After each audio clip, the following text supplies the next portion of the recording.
Saludos a todos, muy buenas y bienvenidos a Madridismo al Día. Toca hacer balance de los dos encuentros claves de cara a tener ya más encarrilada la opción de estar en la Champions League la próxima temporada, tras haber jugado frente al Atlético de Madrid y tras haber jugado este último encuentro frente al Levante en forma de derrota. Toca hacer análisis de los 6 puntos. Al final hemos obtenido 3 y hemos tenido este último encuentro ante las levantinistas en la mano.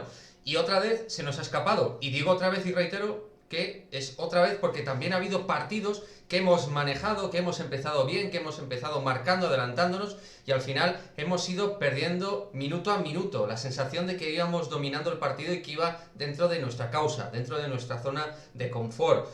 Pasó lo mismo o parecido, más allá de detalles, frente al Sevilla, frente a la Real Sociedad en Zubieta. Y lo que uno percibe es que al final tenemos bajones de concentración, ¿no? Sobre todo si vemos los goles que hemos sufrido frente al Levante. El primero ha sido una pérdida de posición en avance de Marta Corredera, que pierde finalmente el balón, coge nuestro cuadrante izquierdo, no tenemos cierre, Iván Andrés no llega bien, Claudia luego en el centro no está fina y Esther González marca el tanto para las granotas. Y creo que es al final esos pequeños grandes detalles que pueden marcar la diferencia entre el triunfo y la derrota, entre tener en la liga 6, 7 o incluso 8 puntos más o no obtenerlos, o quedarte con 3 o 4 de esos puntos que podías haber obtenido.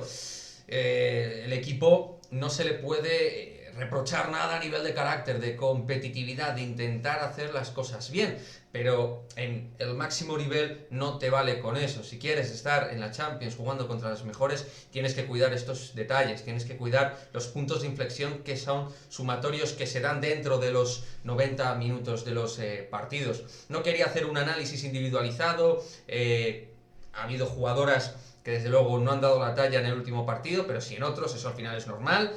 Es verdad que el tema de Aslani habrá que analizarlo, porque en los últimos partidos, más allá del tema de la nariz, pues no está jugando todo lo que necesita el equipo. Jessica Martínez tiene sus limitaciones, para no entrar en detalles, es una jugadora que para un gran Real Madrid creo que no nos vale, y al final es delantera la que tiene que marcar los goles, y goles va a marcar porque en el área se maneja bien, pero necesitamos algo diferente también a la hora de la asociación, de la velocidad, de encontrar los espacios. Hemos tenido un montón de situaciones para poder campo a través con Marta Cardona y Sofía Jacobson, y que no hemos aprovechado ni por estas dos ni tampoco por la paraguaya, por Jessica.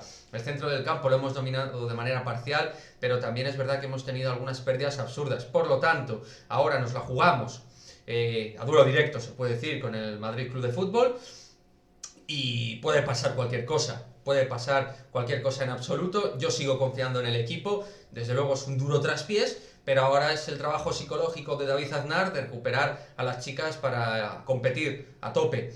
También hablando de David Aznar, en los cambios y en las permutas creo que tampoco ha estado fino, hay que decirlo, en las lecturas de los partidos. Pero bueno, también frente al Atlético de Madrid hay que decir que sacamos un triunfo descomunal.